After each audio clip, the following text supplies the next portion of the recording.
Um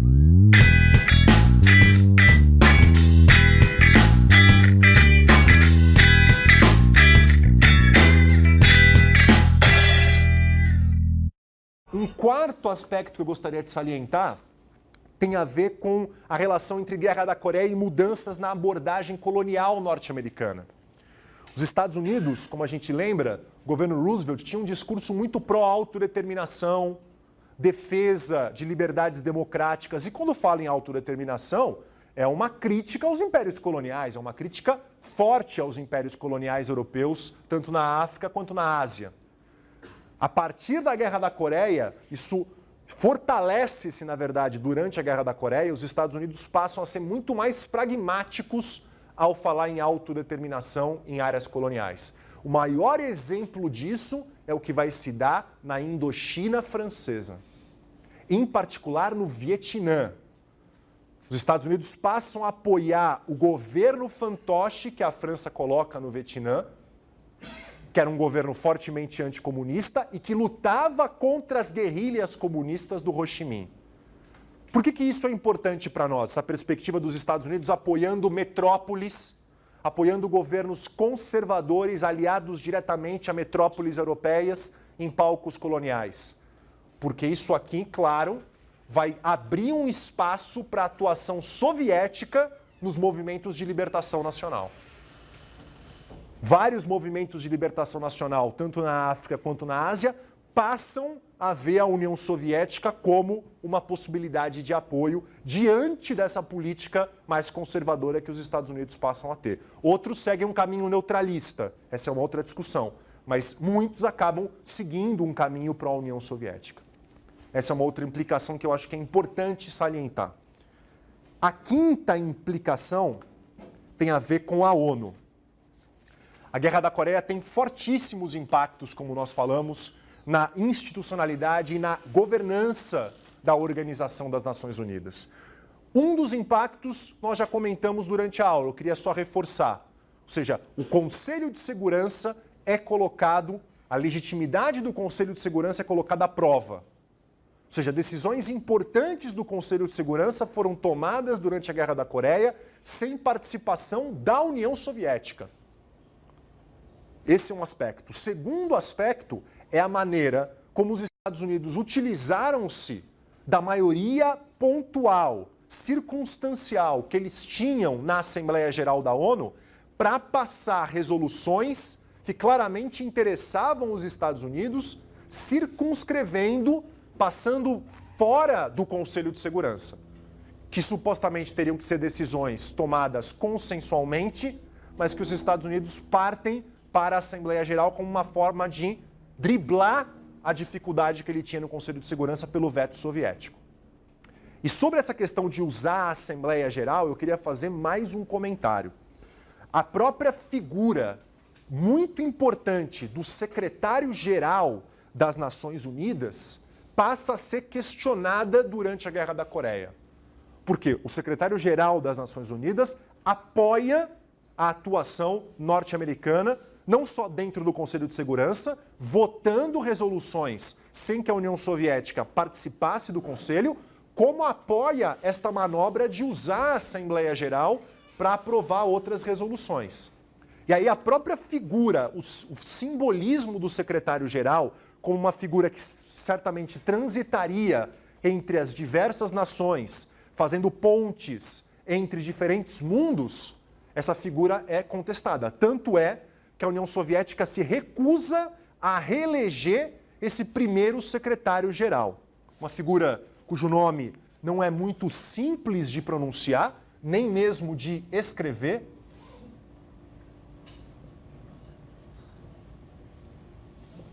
O norueguês Trygve Lie.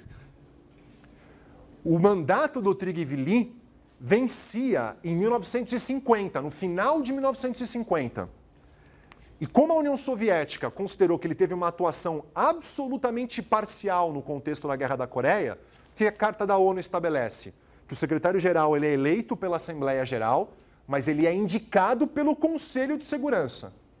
No momento de renovar o mandato do Trygve Lie, a União Soviética, em 1950, portanto, no contexto em que a Guerra da Coreia estava em curso, a União Soviética veta a continuidade do mandato dele. Só que o problema é que os Estados Unidos colocam que se o Tryggvi não continuasse como secretário-geral, os Estados Unidos vetariam qualquer outro nome que a União Soviética propusesse. Portanto, num contexto crucial, final de 50, da Guerra da Coreia, a Organização das Nações Unidas poderia ficar sem um secretário-geral. Qual é a decisão que os Estados Unidos tomam? Levam de novo a questão para a Assembleia Geral. Não pode eleger um novo, porque tem que ser por indicação do Conselho, mas fazem uma manobra de esticar o mandato do Tryggvi por 3 anos. Apesar da contestação soviética de que isso seria ilegal, porque ele não foi ratificado pelo Conselho de Segurança. Como o nome dele continua como secretário-geral, a partir de 50, a União Soviética e todos os países do bloco comunista boicotam a figura do secretário-geral em todas as oportunidades. Todos os eventos em que o secretário-geral participava, a não ser Conselho de Segurança e Assembleia Geral, a União Soviética e os países comunistas não participavam. O que acontece é que o próprio Tryggvi vê a sua função como colocada em perigo e como os outros países, em particular os Estados Unidos, não fazem protestos veementes contra esse boicote que a União Soviética capitaneia, ele pede demissão no final de 1952. E aí você vai ter a eleição de um outro secretário-geral. Se você achou que o nome do primeiro secretário-geral era um nome difícil, então você vai perceber que o segundo secretário-geral, o famoso, importantíssimo sueco. Até aqui tudo bem. Começamos bem. O problema vem agora.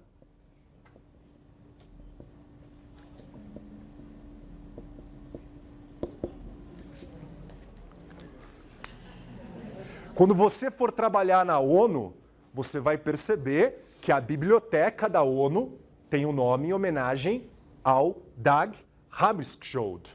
Agora, eu garanto, que o nome dele, apesar de ser um nome muito difícil, você vai perceber que ele é uma figura na história da Organização das Nações Unidas extremamente importante e nós falaremos um pouco sobre ele na aula que vem e na próxima. Eu só citei o caso do Tryggvi para vocês perceberem o quanto que essa bipolarização e essa politização e a própria Guerra da Coreia acabam entrando de cabeça na própria ONU, influenciando na governança e na institucionalidade das Nações Unidas, influenciando legitimidade do Conselho de Segurança, legitimidade da Assembleia Geral e legitimidade do próprio secretário-geral da Organização das Nações Unidas. Só que o impacto mais importante que a Guerra da Coreia teve não foi nenhum desses 5. Todos os 5 são muito importantes. Mas, sem sombra de dúvida, o impacto mais importante da Guerra da Coreia para as relações internacionais e para a Guerra Fria não foi na Ásia. O impacto mais importante aconteceu na Europa. O que acontece na Europa no início dos anos 50? Lembra que eu comentei sobre o início da Guerra da Coreia, a vitória rápida dos norte-coreanos, a característica da guerra moderna e a necessidade de você criar uma estrutura de defesa que impeça com que ataques semelhantes aconteçam, sobretudo aonde? Na Europa? A sexta implicação é a decisão norte-americana de rearmar a Alemanha Ocidental e de integrar a Alemanha Ocidental à OTAN, que acontece no início dos anos 50. As negociações se dão ao longo de 51, 52, 53 e a Alemanha Ocidental é integrada à OTAN e rearmada em 55. Por que isso aqui é tão importante, pessoal? Primeiro, pelo impacto que essa decisão tem para a segurança nacional francesa. Ou seja, a gente está falando de 5 anos depois da Segunda Guerra Mundial. E a Alemanha Ocidental vai se rearmar e vai se integrar à OTAN. Quais são, digamos, os preços que a França cobra minimamente? Tudo bem que com poder de barganha menor diante dos Estados Unidos, mas o que os Estados Unidos garantem para que a OTAN não possa passar por rachas diante dessa decisão? Primeira coisa, a criação de um comando militar integrado da OTAN permanente. E as forças da Alemanha Ocidental vão responder a esse comando militar integrado da OTAN. Esse é um aspecto importante. E, evidentemente, isso significa que forças armadas da Europa Ocidental e dos Estados Unidos vão ter que compartilhar informações estratégicas, informações sensíveis. Então, é uma ligação ainda mais umbilical das políticas de segurança da Europa Ocidental e dos Estados Unidos. Uma coisa é você assinar uma aliança militar, a outra coisa é você criar um comando militar integrado. São dois momentos diferentes. Segunda coisa, os Estados Unidos se comprometem a manter regimentos militares permanentes na Europa Ocidental, que é uma outra mudança muito significativa. Terceira coisa, é uma decisão francesa. Ou seja, a França vê isso, apesar das garantias norte-americanas, como uma ameaça. Tanto é que o programa nuclear francês começa aqui, a partir dessa integração armada alemã à OTAN, e a França ataca o problema não só por meio da questão do seu armamento nuclear, ataca o problema também com um projeto de integração econômica. Ou seja, a integração econômica entre a Alemanha Ocidental e a França é a base para a garantia de uma segurança nacional francesa no longo prazo. De quando é a Comunidade Econômica do Carvão e do Aço, que é a base do mercado comum europeu, a raiz do mercado comum europeu, é de abril de 51. De novo, outra decisão fundamental que vai ter impactos de longuíssimo prazo, tomada no contexto da Guerra da Coreia. E o Tratado de Roma de 57, as negociações que levam ao Tratado de Roma de 57, todas se dão nesse contexto da primeira metade dos anos 50. A decisão de armar a Alemanha e de integrar a Alemanha à OTAN foi tão séria que a União Soviética, num ato, para alguns autores até desesperado, tentou dar uma última cartada para evitar essa integração da Alemanha à estrutura militar do Ocidente. Porque o grande medo soviético era de que, mais uma vez, surgisse uma Alemanha rearmada que pudesse ameaçar a segurança nacional soviética. Qual foi a última cartada? A proposta do Stalin, em 52, de ao invés de a Alemanha se rearmar, União Soviética e Estados Unidos deixariam a Alemanha se reunificaria, mas se manteria permanentemente desmilitarizada e neutra. Ou seja, não poderia nem se vincular ao bloco soviético e nem se vincular militarmente ao bloco ocidental. A proposta soviética vem e é negada pelos americanos. A proposta soviética vem com relação à Áustria e à Alemanha. Lembram que a Áustria também estava dividida? Com relação à Áustria, a proposta vai para frente. A Áustria é desocupada e vai ser reunificada e neutralizada em 1955. O que significa neutralizada? Não vai ter vínculo nem com a OTAN e nem vínculo com o Pacto de Varsóvia, que é criado nesse contexto. Se na Áustria as negociações andam, na Alemanha as negociações não andam, a divisão mantém-se, como a gente sabe, e a Alemanha Ocidental é integrada à OTAN e a Alemanha Oriental vai ser integrada ao Pacto de Varsóvia. Agora vocês compreendem de uma maneira mais profunda por que no momento em que as publicações dos memorandos de conversação de Alta, de Teherã, de Potsdam ocorrem no final dos anos 50 e início dos anos 60, por que para a União Soviética era muito sensível aparecer um Stalin que defendia o quê, pessoal? Defendia o quê? O desmembramento da Alemanha. Agora fica, acho que, mais claro isso para vocês. Finalmente, vamos amarrar o que nós falamos nessa aula, né? Primeira consideração final importante que eu tenho sobre a aula de hoje é que a gente percebeu que o acirramento das tensões entre Estados Unidos e União Soviética, né, e, sobretudo, a Revolução Chinesa de 49 tiveram um impacto enorme sobre as decisões que a União Soviética e Estados Unidos tiveram na Ásia, no final dos anos 40 e, sobretudo, no início dos anos 50. Duas decisões fundamentais eu acho que nós precisamos reter aqui. Duas. Primeiro, a mudança de abordagem dos Estados Unidos para com o Japão, que é crucial, que vem acompanhada do Plano Marshall. A gente dá muita importância para o Plano Marshall, a gente dá muita importância para a Europa Ocidental. a mudança de abordagem norte-americana no Japão é muito importante também. Extremamente importante para a gente entender desenvolvimentos que se dão na Ásia, mas que têm impacto global. E essa mudança, como eu coloquei anteriormente para vocês, começa já em 47, 48, e aí vai se completar com a assinatura do Tratado de Paz com o Japão em 51. Tratado de Paz e a Aliança Militar Norte-Americana-Japonesa. E, em segundo lugar, a decisão soviética de não aceitar essa mudança de status quo.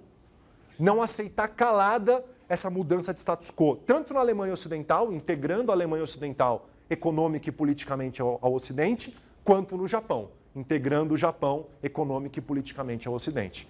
A representação dessa não aceitação soviética é a decisão de apoiar o Kim Il-sung na invasão à Coreia do Sul, que vai gerar uma crise seríssima entre as superpotências. Terceira consideração que eu gostaria de fazer é pensar o quanto a Guerra da Coreia trouxe implicações profundas para o sistema internacional, sobretudo no sentido de fortalecer a bipolarização, de ter impedido, por exemplo, uma aproximação entre Estados Unidos e China por 2 décadas. A importância da Guerra da Coreia no rearmamento americano, na criação de sistemas de aliança bilaterais e regionais e, sobretudo, na questão da OTAN, no rearmamento alemão e na integração alemã à OTAN. E, por fim, o meu último comentário, como vocês puderam perceber naquele mapa que eu mostrei, sobretudo essas alianças bilaterais e regionais que os Estados Unidos lideram durante e pós-Guerra da Coreia, o que você tem na metade dos anos 50 é o que alguns estudiosos chamam de congelamento geopolítico do Norte. O Norte está congelado. O que significa isso? Que significa se algum dos lados tentar mudar o status quo no Norte, isso tem uma grande possibilidade de gerar consequências muito sérias, uma generalização do conflito. Se o Norte está geopoliticamente congelado, o que está aberto? Ou o que aparentemente está aberto? O que alguns e vários vão passar a chamar nesse contexto de terceiro mundo. O terceiro mundo vai ser o palco de batalha da Guerra Fria. Vai ser o local onde a Guerra Fria de fato vai se travar. É na América Latina, é na África, é no Oriente Médio, na própria Ásia ou nas regiões na Ásia que não foram ligadas a um desses 2 grandes blocos. É ali que a Guerra Fria de fato vai se travar. Por isso que na próxima aula a gente vai focar as nossas atenções na questão do terceiro mundo, independência afroasiática e teorias de modernidade, juntando tudo isso com a Guerra Fria.